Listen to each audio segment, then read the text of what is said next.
Hey, we're here to talk about some more football. This is pretty exciting because we actually have enough to put together to actually talk about like players and what we're seeing on the field. We've been pretty limited on what we've been able to see with some of these teams. A lot of teams still aren't running their offense or most of their offense. So, um, I don't know. I'm starting to get that itch. I'm starting to feel like football's here. We got some stuff we'd really like to talk about. We're starting to see some real football stuff happen. Um, Josh is going to get us started off. What do you got for us?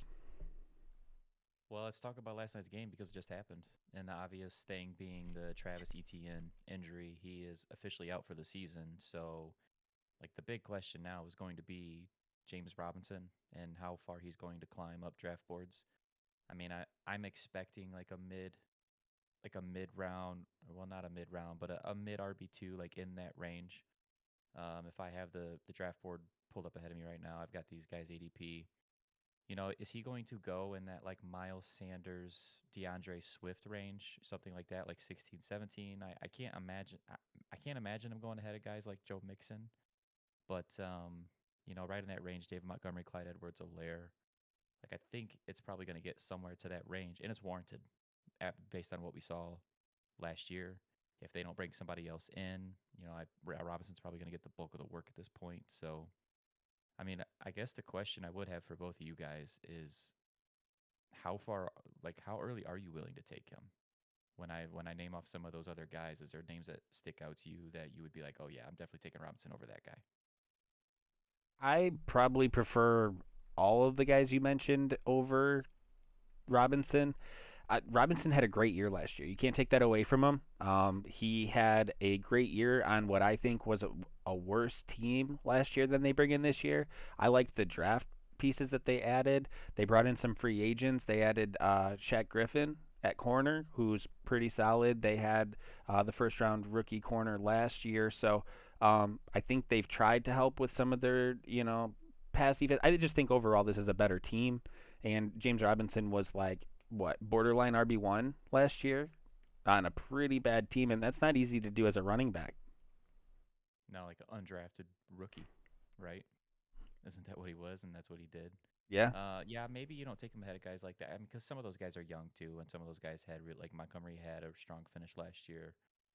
Miles Sanders and DeAndre Swift are still pretty young as well, and they have a ton of hype. I guess I can see that, but you know, I mean, where it's would I take justified James though. Robinson? It is, but where I'm looking at these names on the board, um, Chase Edmonds, at 22. Etienne himself was going at 23. I mean, I didn't even realize he got up that high. That's kind of crazy.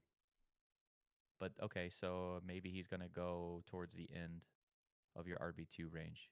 You might be getting a really good value Yeah. Well, I think at that somebody point, might be willing to take him where you were kind of mentioning. That was just Yeah. more for me personally. If I were to answer the question like where do I think he goes in the draft, I think you're either right there or really close. I mean, I think Yeah. that with what he did last year, with it being a clear-cut situation now, that you have somebody's one out of every 10 guys is going to bump him up quite a bit. Yeah, I think it's totally fair. We'll just have to see. We'll do a mock draft in a few days and just sort of see where his ADP is at that time. And there's another guy who's I feel like is definitely going to climb up the boards, and that's the Saints wide receiver Marquez Callaway. He was the one that was making those catches last night. I mean, he looked really good, man. Um, it's I'm trying not to get like too hyped up about this kid because you never want to just see one game, especially in a preseason from a guy, and be like, oh my god, he is Michael Thomas. Screw Michael Thomas. This is Michael Thomas. But he really showed out last night, and with Winston playing with the ones last night. I mean, for me, if Jameis Winston ends up being the starter, I can't see a world where he's not the starting quarterback after what we saw last night between him and Taysom Hill. I'm really interested in Marquez Callaway, and I was looking at the wide receivers. I was looking at where he's going right now, and like I said, this might not be accurate. We'll see in a few days where he ends up. But right now, his ADP is 166. He's going around guys like AJ Green, Tyrell Williams, Jamison Crowder, Rondell Moore, who you'll probably want to talk about. That's such that's so late in drafts, and just given like some of these other guys that he's going around, I'm I'm looking to draft this guy just based off what I saw last night. There was he already had some hype. It wasn't a lot. I had heard some analysts, some guys in the fantasy industry that were talking about Callaway, and because of that, just sort of took a mental note like this is someone that I'll watch for. And I watched their last preseason game when Taysom Hill was a starter with the ones. They did target him some. He had some catches, but it wasn't anything that stood out to me. And then last night, same thing in mind. I was like, okay, Winston, Jameis Winston is starting tonight. Let's watch Callaway. Let's see how both these guys look. And then I saw what I've heard about this guy. The the double coverage deep ball, the first one that he threw where he leaped into the end zone and made a great catch. And then it wasn't much longer after that. He had single coverage on the outside. Winston throws up another ball to him and he one hands it. Like ball comes over his shoulder, he one hands it, tiptoes, like kind of falls into the end zone, another touchdown. He really looked like a guy that we have to be paying attention to. And I'm not even so sure. Some people might think like, well, maybe he's got value until Michael Thomas comes back. I don't know. I think if he's capable of what we saw last night, like he's going to be relevant all year. This is going to be somebody that you're going to be wanting to play all year if he can do what I saw him do last night. So I don't know. I just got me excited. It got me excited watching last night, and it also made me think that Winston does deserve to be the starting quarterback, um, which Sean Payton hasn't committed to that yet.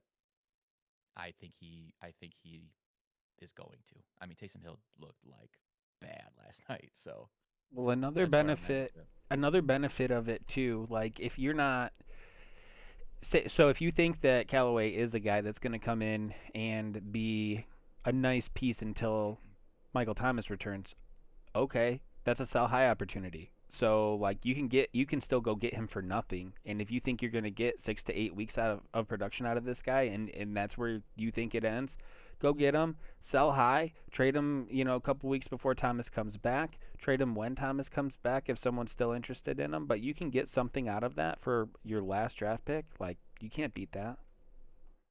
No, you can't. Or if someone has him and decides to do that, you might be somebody who ends up. I mean, depending on how that trade looks, hypothetically, you could be somebody that's maybe buying low on him because, like I said, I don't necessarily know that type of production, which hasn't happened yet. This is all hypothetical. But if he was to produce, I know there's going to be people out there that when Michael Thomas comes back, they're going to be like, well, naturally, Callaway's just gonna not be, he's not going to be the number one target, so therefore he's not as valuable anymore. I mean, how many offenses do you know, especially like we're talking about a Sean Payton led offense? Like he's smart. They're usually pretty sharp on offense. How many teams do you know that have a respectable coach quarterback play that only has one relevant wide receiver? Like, don't they at least have a couple? And I know that you have Kamara in the backfield. He's going to catch a lot of passes too, and that's fair. All I'm saying is I just think there's going to be enough to go around that talented, if you're a talented enough player in a situation like this, you're still going to get targeted as well. And if you're a talented player, you're going to make plays with those targets. Well, So, you and I have talked about this before, but like Michael Thomas's game, he's not usually the one that's got single coverage on the outside and then running 50 yards downfield on a streak to just get that. I mean, they do it with him at times because he's a great contested catch player. He's not the fastest, but for single coverage, he if the ball's there, he can usually win. But his game is more in the intermediate, and especially if it's like third down situations, like they try to get him to around like the first down marker and target him that way. So like Callaway showed the ability to go get the deep ball. So there's a lane. There's still a lane for him, no matter if Thomas is on the field or not. Is all I'm thinking. which is something Eh, that Sean Payton traditionally values as a deep threat, which is something that's going to happen if Jameis Winston is your quarterback. So, I mean, there is a lot of opportunity for that role. I like to buy into roles sometimes, and it just feels like that role has a lot of value with Winston, with Payton. I mean, it's just there's a high ceiling if that is something that pans out. Yeah, and that's gonna matter to me too as the quarterback because as weird as it sounds, I don't have as much confidence in Taysom Hill with the deep ball as I do with Winston. I mean, the thing is with Winston, like he may or may not throw a lot of interceptions this year, but what I do know is he's going to throw the deep ball. That's for sure. Like he's got no problem doing it, Oh yeah. and that alone would make me feel better about just owning an offensive weapon like a receiver on that team. So Taysom Hill's not going to go away, even if Winston is the quarterback. Taysom Hill still will have his packages, and that's fine. I don't give a shit. Like he's always had that, even when Breeze was there. That's totally fine. But if Winston is the starting quarterback, Marquez Callaway is someone with how late he's going in drafts that I'm going to be looking at. And like I said, we'll see if this rises. But if he stays around this range, I'm definitely interested. So let's talk about another guy that's right next to him right now. It's Rondell Moore, and I'll let you kind of take the lead on that one because I know you're a big fan of his. Rondell Moore has been my sneaky little back pocket kind of pick. When we were streaming the other day and you guys both took a break and I said I was talking to myself for the couple people that were in there at the time. I was like, hey, while they're gone, I'm about to tell you about this guy Rondell Moore. And I was telling them, I was like, this is what I saw. This is a dude. Um, Rondell Moore is another situation that I'm comfortable investing in the role. So we were just talking about how there are tendencies, okay? Coaches, GMs, they're in the league a lot longer than players, but like quarterbacks, GMs, and coaches have tendencies, and those things surface when the personnel allows it. So the Cardinals want the slot receiver to be a thing, and they've been very adamantly trying to force it to be a thing. So they wanted Christian Kirk to be the guy. They wanted Andy Isabella to be the guy. Now they draft Rondale Moore, and they drafted him at a place where those picks have value. This isn't a flyer. This isn't a project. This is a guy that they want to be somebody. I watched their game, and it's one of the few teams that had their offense on the field. So this is something that I think we can actually take some valuable information from. AJ Green, James Conner, Kyler Murray, and Rondale Moore are all on the field at the same time. In two drives, Rondale Moore gets 3 looks. Um, I think he had 4 looks, but in the first drive, I noticed he had 2 looks on the first 3 plays. That stood out to me. The other thing that stood out to me is what these looks were. So one was a just line of scrimmage. Just as soon as Kyler Murray got the ball, he turned. Rondale Moore just opened his hips, caught the ball, and tried to make a move. I want to say he got I want to say he got like 7 or 8 yards on it. But getting that kind of a look is a matchup proof touch. The other thing that I saw is they were running trips to the right.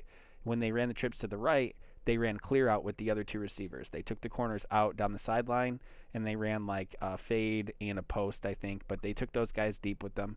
And Moore just ran a drag inside the last DB that was out there. So he was open. He got the look. I want to say he got the catch.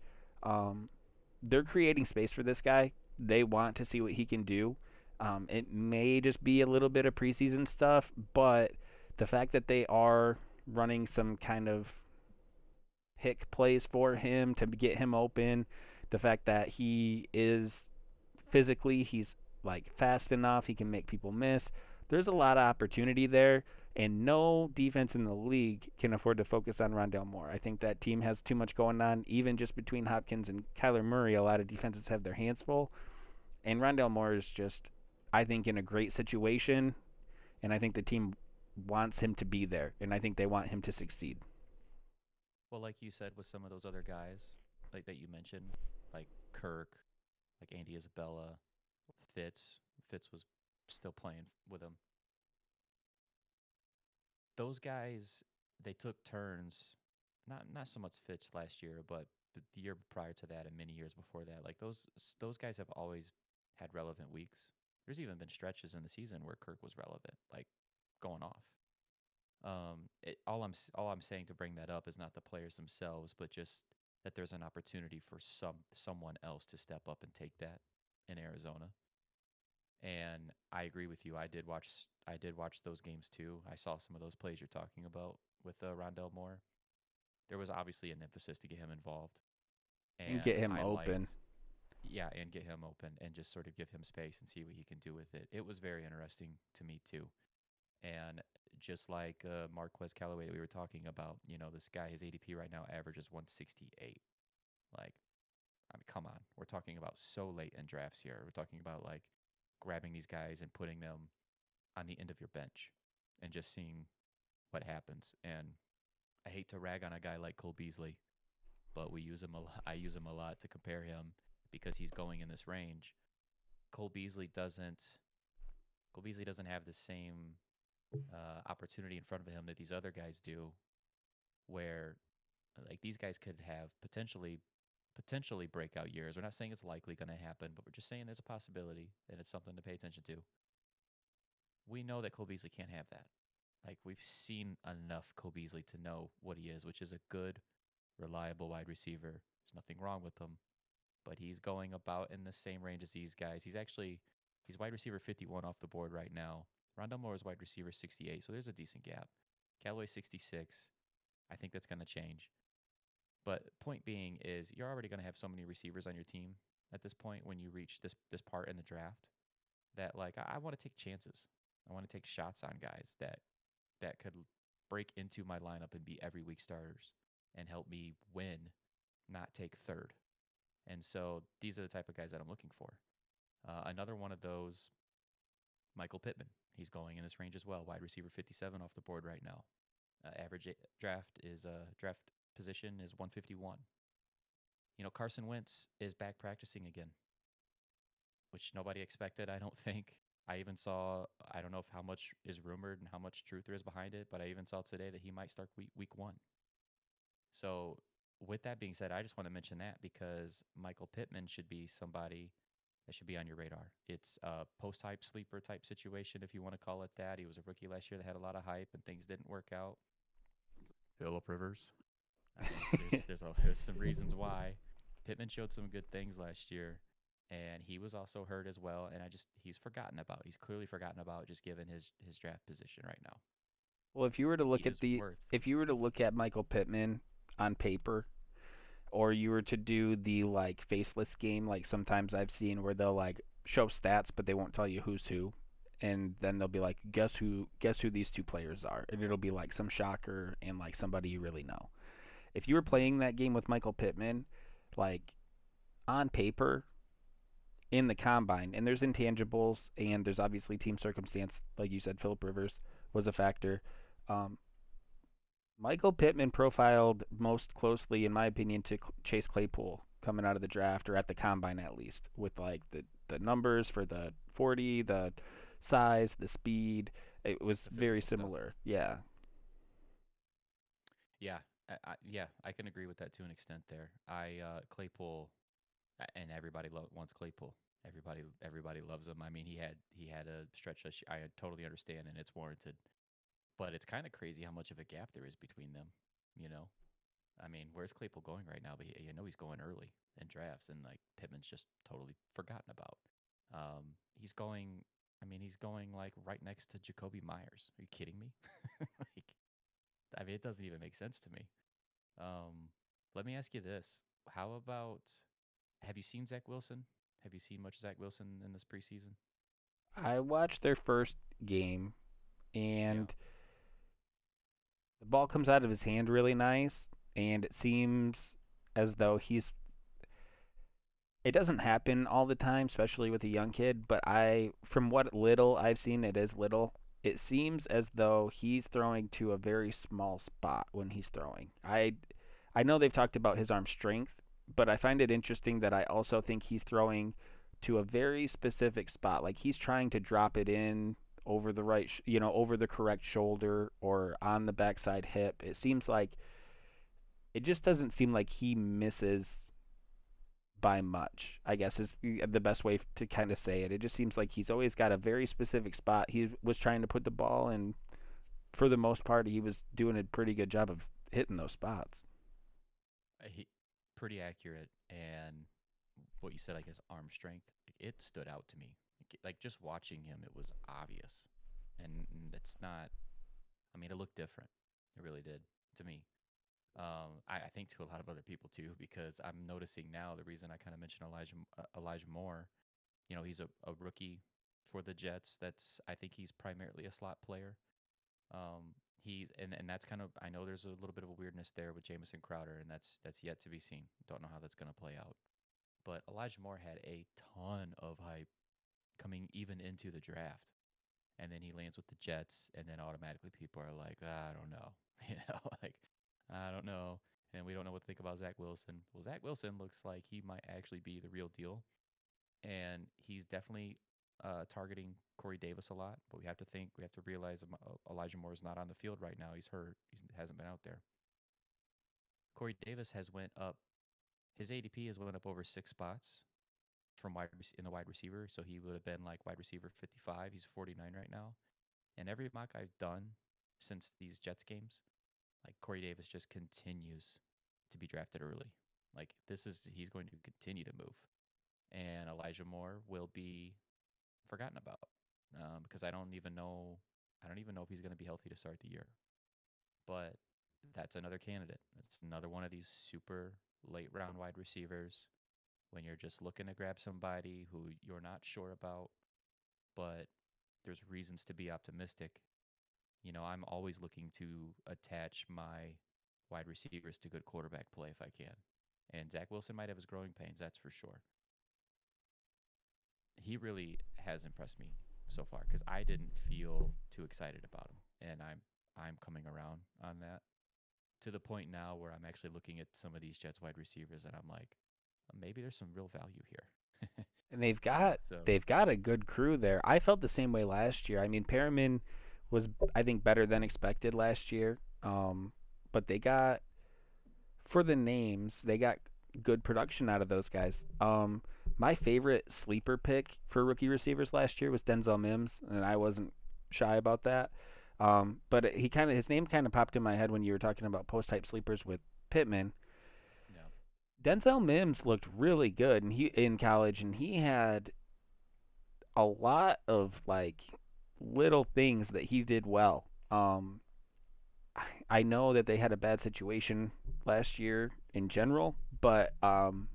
I'm keeping him on my radar. He's the kind of guy that I'm not saying go draft him, but I'm saying like for post hype, he was a little older than the other receivers that went ahead of him. But if you happen to notice that Denzel Mims has a good game or two, like you probably need to pick him up because I don't think it'll stop. I think if he's buried right now, it could end up being with a different team. I don't know, but if I see Denzel Mims have a like back to back good games, I'm gonna Right. pick him up before I need to burn a waiver claim on him. Yeah, I remember you liking him last year, and when he did have some good games last year. I feel like, I mean, everything with the Jets last year with Gase, like I feel like you can just burn it all, like throw it all away, dude, Burn the for real. books. Yeah, just like it's off the books. We don't even know it existed, you know? Like that's how you need to look at that. But Mims started off this year like in the offseason just bad. Like there was a lot of bad reports coming out. Then it was like, oh, he's on the roster bubble. And then it was like, oh, he had food poisoning and like put on 20 pounds and he hasn't played football in 2 weeks. I'm like, Yeah. what? Like they didn't even that's something you don't hear every day. Um so I don't know what to think about him, but I haven't forgotten about him either because I do remember seeing flashes of him last year. And guys' opinions that I respect that scout college players for a living. Mims was one of those guys for someone specific that I follow, um, who was one of those guys that he was high on. He was really high on Mims. So I don't know. Maybe we end up like mid-season and like all these guys are just taking turns. Corey Davis, Elijah Moore. Maybe Mims pops himself in there. Maybe it's somebody else. But the point being, these guys are going late. These guys are going really late. And I feel like that's where everybody has the most difficulty in drafts. You kind of already know what players you want for the first half of the draft for the most part, right? Like you sort of got your guys in mind. But then once you start getting after a bench player or two, and you're starting to get towards the middle of your bench and the end of your bench, that's when the tilts start to really come into play. Like that's when you look at the draft board and you're like, I don't know, I don't know, I don't know. Time's out, time's out. You just don't know who to draft. Like these are some of the dudes that I'm looking at, and I'm even going to be willing to reach a round or two and try to snag more than one. Like I would love to have any two of these guys we've talked about. Like I'd love to have a couple of them if I could, like a Michael Pittman, Elijah Moore, Callaway, Rondell Moore. I think I'll leave him for you. I know you got a special place in your heart for him, so I might just leave him for you. Darnell Mooney, even like Chicago. I got to go with the homer pick on one of these on somebody on that team. Yeah, you got it. Yeah. I'm, So I'm not gonna be that nice to you, Dubs. I'm not gonna lie. I'm not gonna leave Rondell Moore for you. I was You looking haven't at some of taken these him depth in charts. one mock draft. That's because you always reaching for him. Mm-hmm. right. I will say though, to say on some of these guys, I've been looking on my off time at depth charts. They keep changing, all that kind of stuff. Yeah. But a few of those guys you mentioned, Elijah Moore right now, wide receiver 2 on the Jets, right behind Corey Davis. You got Rondell Moore. They do have him at 3 right now. But they also have him behind AJ Green, which we all think that is going to change. So think of him as a wide receiver 2 right there. In But production, but I think that might be their way of saying that AJ Green plays outside. yeah, Yeah, 100%, Yeah. 100%. But bringing all of that in, I was looking at him the other day, and you're talking about Michael Pittman. The Colts have Michael Pittman as their wide receiver 1 right now. He's ahead of T.Y. Hilton on their depth chart. You talk about like I think they call it right now unofficial depth chart. On that. Yep. Mhm. Yep, but they have him. They have Michael Pittman as their clear-cut number 1 right now. So I mean, if you're talking about a late round pick, you can pick up Michael Pittman in like the 13th round. Who doesn't want a guy that is going to be out on the field 80% of the time? You know what I mean? Well, that same thing and applies to Tyrell Williams too. I mean, Tyrell Williams could go undrafted in your league, and he's the Lions' best receiver. I mean, Hawkinson and Swift might be more desirable for the team as far as like targets go or value of targets, but Tyrell Williams is the number 1 receiver, and he's not getting drafted. 100%. Yeah. Yeah, there's some other names I'm seeing too late. Like you mentioned him. I'm one of the teams I'm struggling with to try to decide like who's that other receiver I would want on that team. I mean, I guess I mentioned Cole Beasley. I can tell you he's a safer pick, but he's not who I want because I'm looking for the upside of this late. You have with Buffalo, you have John Brown that was there, and always underappreciated, underrated wide receiver. And his time in Buffalo, he was productive, and while he was on the field and healthy, even last year, he was very productive. He wasn't Stephon Diggs. Okay, everybody knows that, but that's fine. We're not getting Stephon Diggs this late in drafts. He's gone. John Brown's gone. You have a 34-year-old Emmanuel Sanders who's hurt right now. I have always been a big Emmanuel Sanders fan. I don't even necessarily know that he's washed yet, but just the fact that he's got his age, he's hurt, and he's not playing football right now. I look at a guy like a Gabriel Davis who kind of struggled at times last year too, but then showed flashes last year, and he's a much younger player. I know it's somebody that they're going to at least give the opportunity to. I'm probably not drafting him. I mean, honestly, I'm probably not because we're talking about too many of these other guys that I like more than him. But I just wouldn't be surprised if it's like week 3, and Gabriel Davis is the wide receiver 2 from productivity standpoint, stat line, and he's going to be on waivers more than likely. And if the Bills are taking the same approach like they took last year, which is throw the ball a lot and scoring a lot of points, like some other wide receiver on that team is going to be putting up numbers worthy of probably putting in your flex every week. Well, what's interesting to me about Gabriel Davis is that there were some injuries that freed up some opportunity for him, and that might have been what opened the door.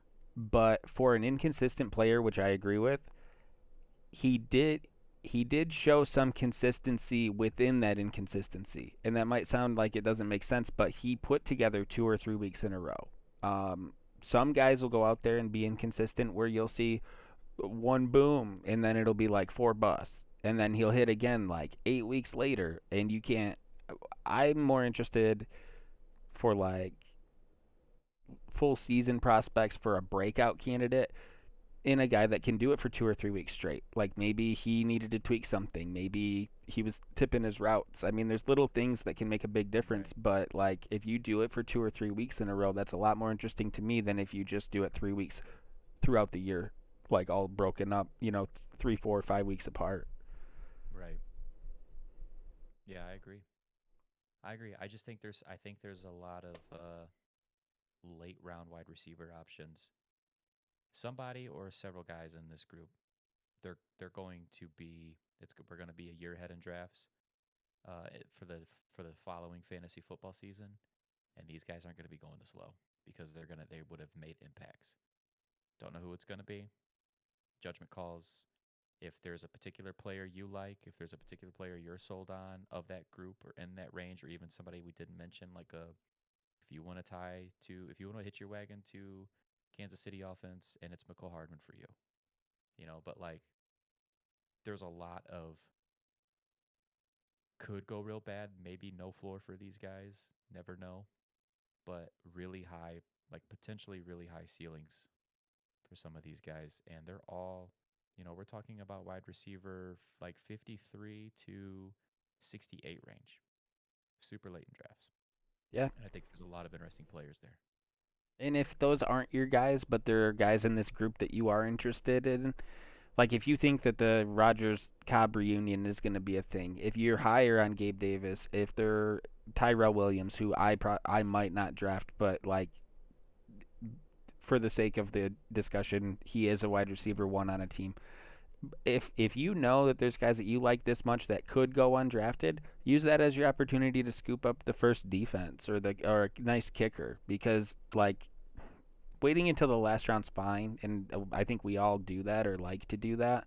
But if there are guys that are going to be sitting there at the end of the draft anyway, then you get a leg up on a different position, and that's the Yeah, I know what spot you're that saying. you're going to be starting all year anyway. Yeah, it is like it's definitely frowned upon usually to do it, but you're saying like, if all these guys are going to be chilling in the 12th and 13th round and you're happy to just get a couple of them and maybe you aren't particularly like set on getting one, but you just want to get a couple of those guys or even one of those guys, then you could just be the first one to take the defense or the kicker that you want if you want to go that route earlier, like a round earlier, knowing you're gonna have these guys at the end of your draft that you're totally cool with loading up on. Yep. I get it. It definitely makes sense if you want to go that route. I'm usually lean towards the way of like I don't want to give a guy like you that opportunity to wait at the end where they're usually around. So I'm gonna reach on them. I'm gonna be the one to snag them in rounds where I'm looking at a bunch of other guys I don't really care about, and I'll take these guys 2 rounds early. I'm totally fine with that this late. Like that late in drafts. It, throw ADP out the window. Throw those draft boards out the window on ESPN or whatever platform you draft on that you're looking at, and go with the guys that you feel good about personally, and ignore the rest. Because we are all just doing our best to guess what these players are going to be. So if you're set on something, there's nothing worse than looking at a player and thinking like, oh man, he goes in the 13th. I can't wait till the 12th, and then somebody snags him in the 11th, and you're like, fuck, Yeah. like that's the worst. And I've had that happen to me so many times in drafts, and not that like I've always been right on these guys, but I've had that happen enough to me late, and also I've just over the years of playing fantasy, we've seen how wrong we just guys always are in their predictions on players. That to me, no worries at all about essentially ignoring the draft board once you approach a certain. I mean, obviously, I'm not talking about like we're not taking Michael Pittman in the 7th. Let's not get crazy, because nobody's even thinking about it at that time. But in the 9th or 10th, if it's a lull there and you don't really love anybody and you feel like you're strong about a guy like that, do it. You know. Yeah. And when you talk about like loving a guy, for me there's some things that I just look for, and maybe you don't even know what it is you're looking for. You just know that when you see certain things in a player, like it's like that means something to you. Um, it's just like that's how I start to love a guy, and I start to pay attention to little things. That's how I started to like Denzel Mims. You watch his college film, he naturally boxes receivers out. He naturally makes catches over the shoulder, or he slows down a little bit. Pro receivers still don't even do that. A lot of them. If you can just slow down a little bit to keep that positioning where extending your arms gives you the only opportunity to play on the ball, like those are the things that I look for. And the reason I'm bringing that up is because there's another guy that I've seen a very, very small sample size of, and it has me pretty excited. Chuba Hubbard. This guy, I watched a few drives, and that is another situation where the team really wanted to get a good look at him. Obviously, CMC is in town. Obviously, he's not going to lose his job. So it's not something that I'm saying invest heavily in. I do believe he's going undrafted in fantasy leagues. But what I'm saying is that if this guy gets an opportunity, you're going to be pissed if you don't have him. He, in what little I saw, looked so composed. He showed a lot of patience, but he also showed a willingness to try to run through a guy. What I saw from Chuba Hubbard is that he was very patient in his first two or three carries, and he was getting good yards. He was waiting for the hole to develop. He was hitting the right hole. It looked like he was adapting on the fly and like just allowing things to develop and taking his best opportunity. But he also, they hit him on a screen play. He ran for 29 yards after the catch, but he was very patient. The quarterback was very patient in getting it to him, which I think helped out a lot. But that was a chunk play. When they got in the red zone, what had happened was they ran a play action off of him on first down, which means that they also think that the defense is respecting what he's doing, that they're trusting that he is performing well and the defense wants to stop it. And then they let him run the ball on second, third, and fourth and goal. I think that was more the coaching staff wanting to see how he handled that situation. But in those situations, it was like he was a completely different player, and the hole wasn't there, and he tried to run through two D linemen.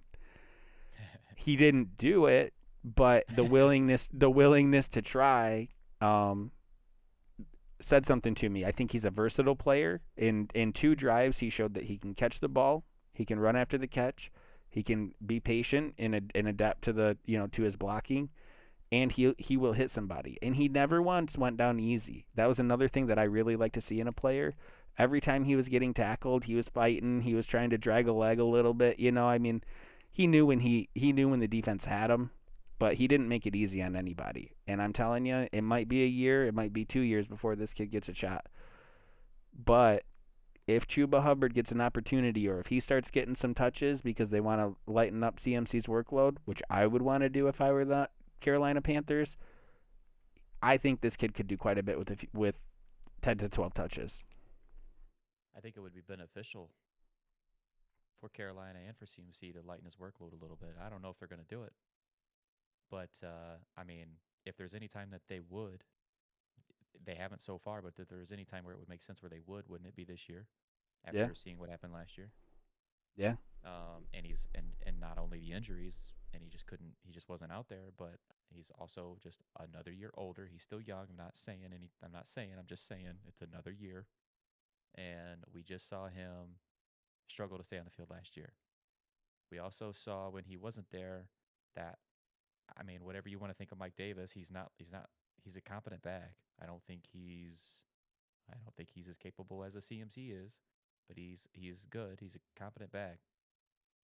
We saw what that system was able to do with him last year. He was extremely relevant for pretty much all of last year when he was on the field. A lot of guys got him for free and helped boost a lot of teams to championships because they had a running back like that was so productive that they got off waivers. I'm just saying that the not only is CMC a really good player, and that's why puts up the numbers that he does, but that running back position is a focus for them, and that system really works for that position. So if you think that a Hubbard is a potentially, I don't know what you would say about him, but if you think he's a good back or even a really good back, and Carolina wanted to lighten the workload a little bit, hypothetically, at the very least, I know that. I mean, it wouldn't shy me away from drafting a CMC, but it would be worth noting in the back of your mind that his workload could be lightened a little bit. It's a possibility. And Hubbard is going at the end of the draft or undrafted as well. I don't usually like drafting handcuffs, but this is a special particular situation. There's a few of these running back rooms in the league where I am willing to do it, especially when you don't have to pay anything for the backup. Well, you could maybe consider that, and it would even almost give you more confidence in taking CMC, knowing if you believe in a Hubbard, knowing that like if something were to happen to him, you've got another back that could step in if he was to miss some time, that could also be very productive. Yeah, absolutely. Um, he he just looked like he was doing things right, and that doesn't always happen. My comparison was more in playing style than like capability or natural talent. But what I had said when I first brought it up was that it was reminiscent of in style Le'Veon Bell. I'm not saying this dude's going to go out and be the number one fantasy back for 4 years straight. I'm not saying he's going to have 250 carries and another 100 targets. I'm not saying that, but You're just what talking I'm about versatility and things of that nature. yeah, and if you're in a keeper league, I mean, if you're in a dynasty league, he's on your radar anyway because there weren't many running backs that were interesting this year. But if you're in a keeper league, I think getting a guy like that for free that would be in a situation tomorrow, I mean, like if he gets that opportunity, it is Pittsburgh Le'Veon Bell volume. Um, it could mean a lot in a very short period of time. There was a time where Todd Gurley was the top running back for 3 years in a row, and in 1 year, Cam Akers, took that over. Unfortunately, he had an injury, but it happened in 1 year. It happens so fast. You usually don't see it coming. It was the year before that, like Todd Gurley was the man, like he was the dude. He was on every commercial, and then it just goes as quick as it came, it seems. So, not saying it's going to happen with CMC. I fully expect him to have a very good year. If I was drafting number one overall, he would be my number one overall pick.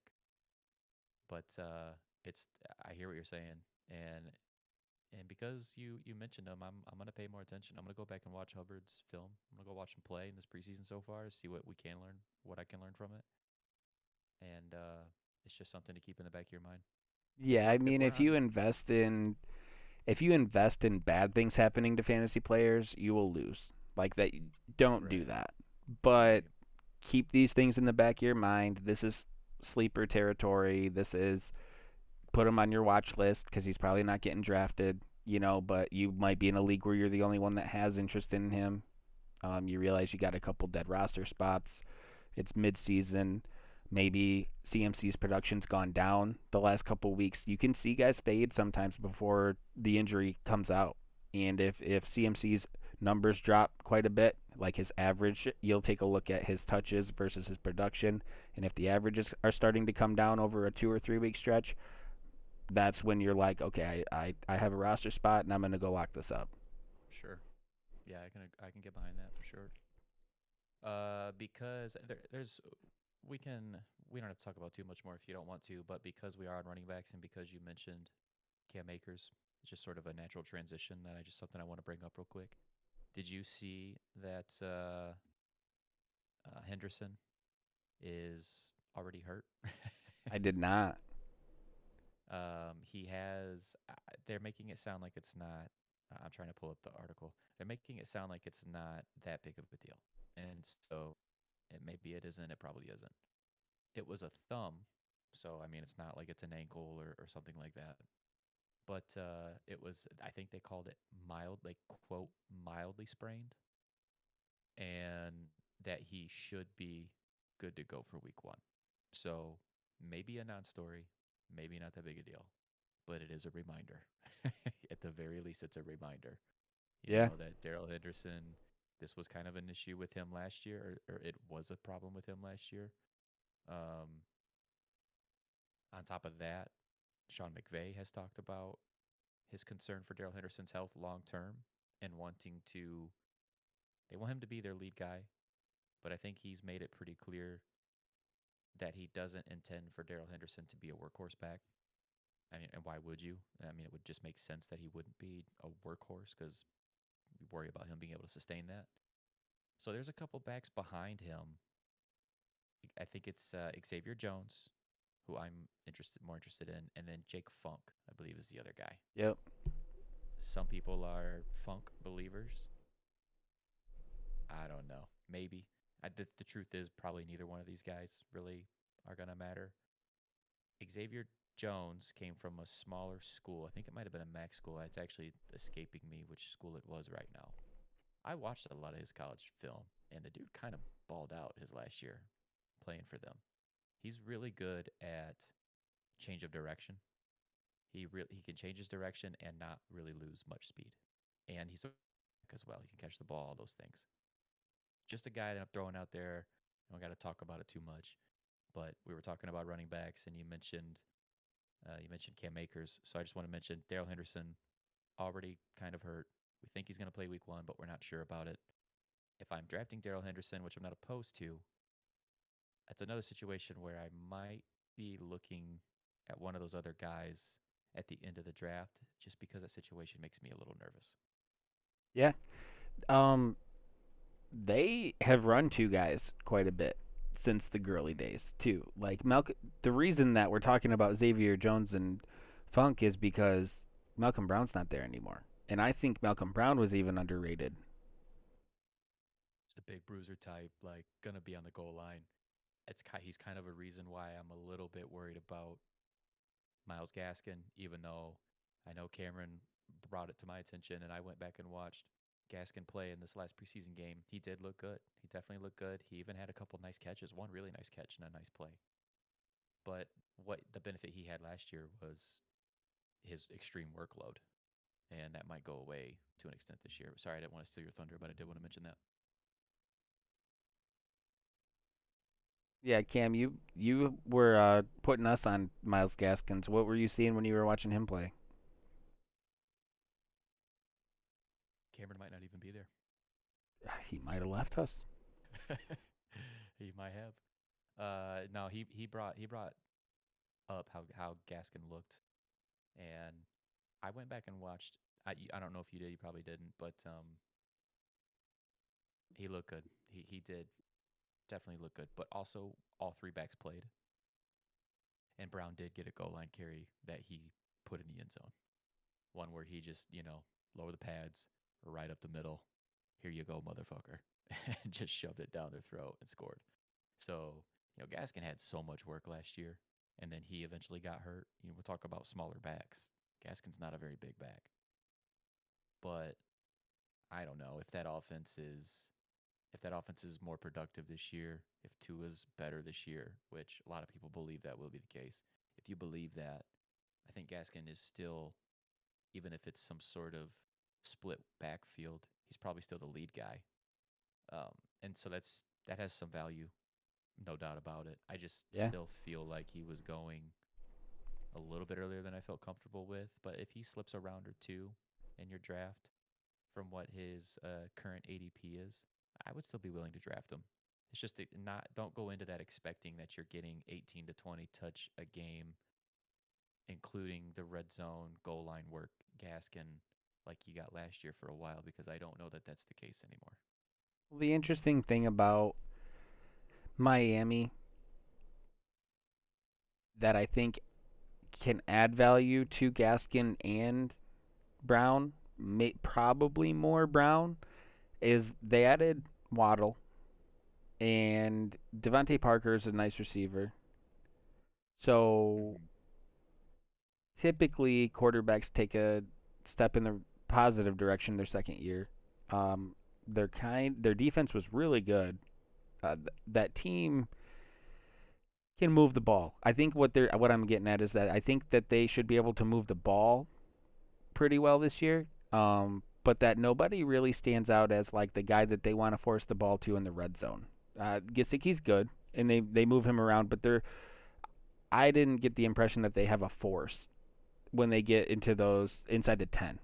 Yeah. There's not that oversized like jump ball receiver. There's not, and so I don't know. I guess I'm thinking that if you're moving the ball regularly and you're trusting your defense, they might be running the ball more in the red zone than other teams. In today's NFL, that might look like a 40%, which is still low from like when I started watching football, but um, teams are throwing the ball like 65, 70% of the time in the red zone nowadays. If you look up those percentages, it's crazy. And I think Miami might be more favoring the running game when they get that close. Possible. I mean, you probably don't bring in a Malcolm Brown thinking like you've got your between the 20s for second down, or not for sorry, not for second down, like your third down pass catcher type. Like he's brought in for a specific reason, right? He's brought in to be a red zone back, a short yardage back, likely a goal line back, right? And capable of doing it. Yeah. So it's possible that that's what they want to do. I mean, if anything, if anything else, I do think it just speaks to like Gaskin's workload's going to be 8 and 2 some, and which is fine too. He shouldn't have a full workload. He's not going to hold up to an NFL season if he was to get that. I tell you, like if you're talking about Miami and what they'll do in the red zone and their passing game, I will say just to throw it out there real quick. One of the other things I took away from watching them, I like the talent they have. I like the players they have. Their pass catchers. They might be a team that just it's kind of just gonna be like I don't know that Tua is going to hyper target anybody. It might just be what's good for the team, which is schemed plays to get certain guys open, and that could be anybody in any given moment, or matchups that they like, or just guys that are getting open. But Tua doesn't look to me at all like he's fixed on anybody. I just feel like he was spreading the ball around so much, which is like I said, great for the team, good for him. But it did give me some pause on like what we might think of. It's not that Gasicki's going very early, so he's still going somewhere where he's fine, and it's the tight end position. So like, I really no complaints about that. But Waddle's somebody who I haven't had like super strong interest in. Like he's not somebody I've went into drafts being like, gotta get him, gotta get him. But his talent is really intriguing to me, and he's so fast. And obviously, you have that clear connection you can make with the college days between him and Tua. But it could be an up and down ride with all those guys. Not that the team won't be doing well and winning games, but it could just be somewhat inconsistent. It's a possibility. Different guy every week kind of thing. Yeah, it could be. Or hell, I mean, who knows? Maybe Parker just ends up being like the consistent dude, and then these other guys just sort of are sharing that work every week. I don't know. I mean, really, just what I took from it is like, how some quarterbacks, they really hyper target somebody Yeah. or a couple guys. That doesn't seem to at all be the case with Tua, No. which I think is it's a good thing. And they will at some point be getting Will Fuller back this year. I Yeah. don't know. I'm always hesitant to invest in a guy. I mean, invest meaning like you're drafting him pretty late for how he performed when he was on the field last year. So take that term lightly. But um, also not a red zone threat, but also an intriguing piece. I mean, when you're looking at a team that has Parker, Fuller, who only last year showed that he can be in every route kind of a guy, but he did do it and he did it very well. Um, I think that is an interesting offense. I mean, you'd have Fuller, Parker, Waddle, Gesicki, Yeah. Gaskins, and then Tua can run a little bit too, and Malcolm Brown for the tough stuff. Yeah. It's a fun team. It's not doesn't speak so much to fantasy. It's going to be hard to predict before we get into the season what guys to grab. Maybe that's another one of the situations where you just I like I like Waddle or I like Parker because he's been there, or Will Fuller went off last year, so I want him. Or maybe I don't want any of these guys, but I'm gonna stay late on tight end, so I want Gasicki. Like I can't tell you, I can't tell you for sure which one of these guys or multiple of these guys, if they're gonna do have a big season, who it would be. Um, but they're all good. They all could do different things. Will Fuller's probably the only one I'm personally out on, but I've just never been a fan of his. Probably just because he's never been able to stay healthy. It's probably the biggest thing. But the offense is interesting, and I think they are going to surprise. Just that team is going to really surprise this year. Tua might end up. It all revolves around quarterback play. It all revolves around Tua. He looked so sharp last week. Interesting follow up to you mentioning like over targeting a guy. Mm-hmm. Just today, from a source that I would take with a grain of salt, there was an article that came out. Apparently, in practice, it sounded like they might have been doing one of those, what do you call it, like inter squad against another team. Joint practice. Yeah, it sounded like it might have been a joint practice. But anyway, apparently there was a play where um, Jimmy Graham was being covered by a linebacker that he felt he had beat, and he didn't get a look. He didn't get the ball. He came back. Justin Fields was playing quarterback at that time, and he says to Justin Fields, "I have that matchup. You need to give me the ball." This article says that Justin Fields' response was, "I'll get you the ball when you're open." Good, if that's true. Good. That's kind of the tone of the article too. Was like, man, that says something about his leadership, where he's trying to fill the role of a rookie, but also saying like, you'll get yours when you earn them, kind of thing. Like, that says a lot, man. I love hearing stuff like that. You want your quarterback to be that guy. Well, and Jimmy You Graham doesn't get open, and he wasn't making the tough catches last year anyway. that's just a funny that's a funny dynamic too, because Jimmy Graham has been there, done that. Like how Yeah. many years has he been in the league? And he's obviously proven he's not the same guy anymore. But like that guy's earned his stripes. Oh, yeah. Like And everyone knows who Jimmy Graham is. He was elite. right, right. And then he comes into this rookie, and his rookie's like, nah, I'll get you the ball when you're actually open. How about I love hearing that. That's good. Oh yeah. Andy probably would have been like, no problem, boss, I got you. um, I mean, I'm just kind of flipping through my notes here. From what I was watching, there's a couple other things that might be worth mentioning. Just kind of a quick touch on it, kind of thing. Um, Terrace Marshall got some looks early from the Panthers. They were running. They were running Darnold for a little bit, so there's some value there. Um, Darnold hit Robbie Anderson on the first play, and it was a nice like 12, 15 yard. Um, well, it was like 11 and then 4 after the catch. It was like a 15-yard completion. But he did throw to Marshall a couple times, and Marshall seemed to be another guy that could be in a spot to get open on a regular basis. I didn't see as much design. It looked like it might have been a little more of a mismatch, which could happen. I mean, he's gotten a lot of credit for his talent and ability. He kind of got forgotten about because he sat out 2020 from COVID. He was one of those guys that opted out of the season, but he was a good player. So that stood out to me. I haven't seen a lot, but what I did see, it was interesting. He also had another one of those, like I was talking about with Rondell Moore, where they just chucked the ball to him at the line of scrimmage right off the rip, and he ended up getting 8 yards off of it. So on my radar, little arrow up, just kind of keep an eye on it thing. And then the other thing was Pascal for the Colts.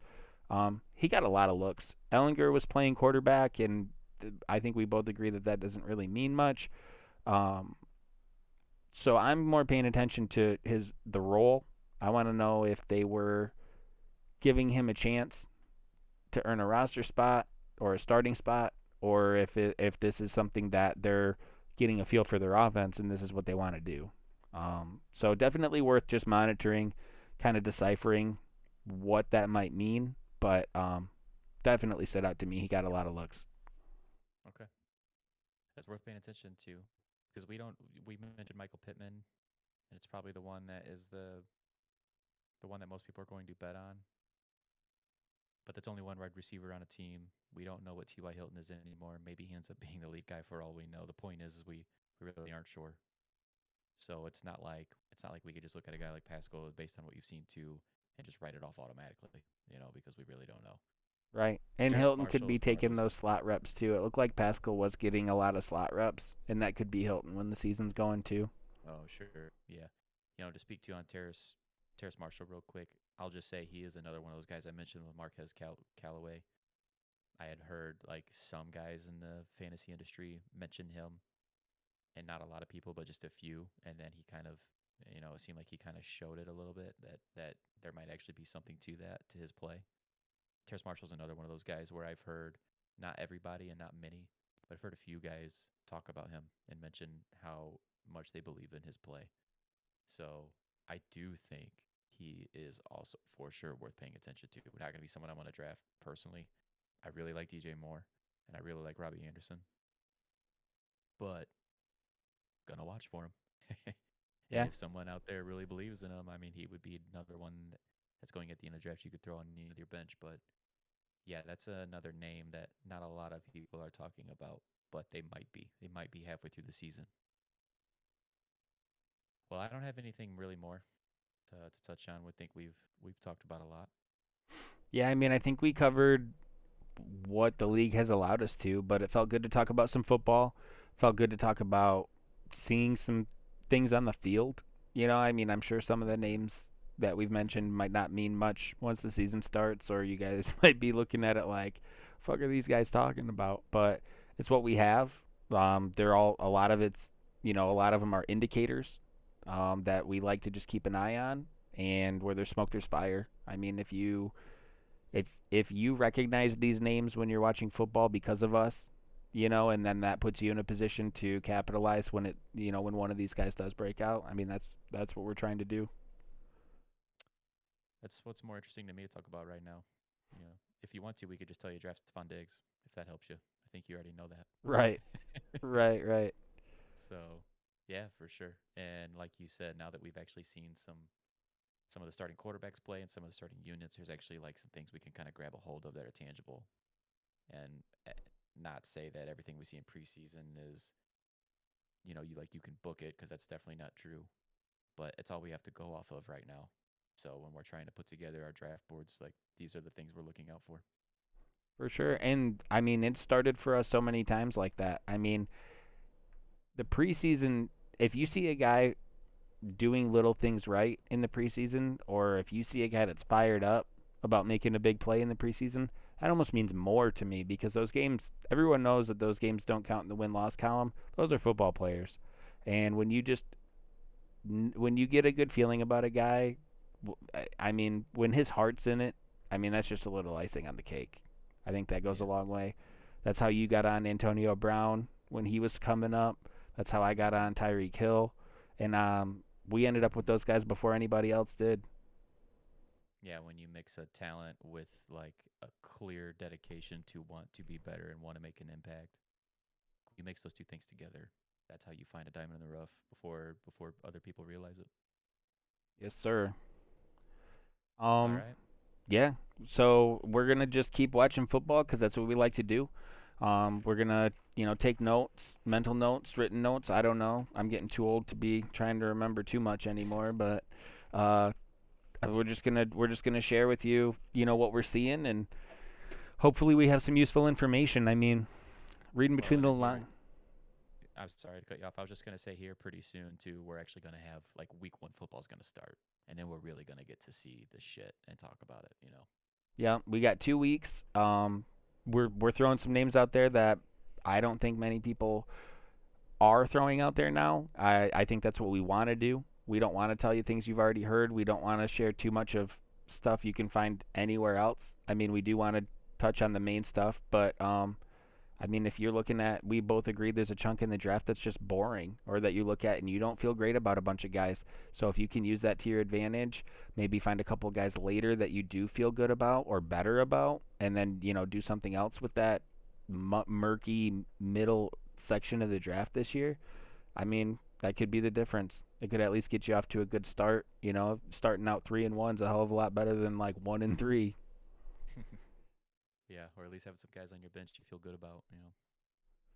For sure. So, I think I mentioned it before, but our plan, I might just say it every time, but our plan is to do this Sunday mornings, 10:30 to 12:30, I think, and then Sundays, or sorry, that is Sundays, and then Tuesday nights. We want to talk to you guys kind of after the dust settles from the prior week, and also get some input out there before your waivers process. So, definitely want to keep streaming here, get some people in here to chat with us, give us some feedback, ask some questions.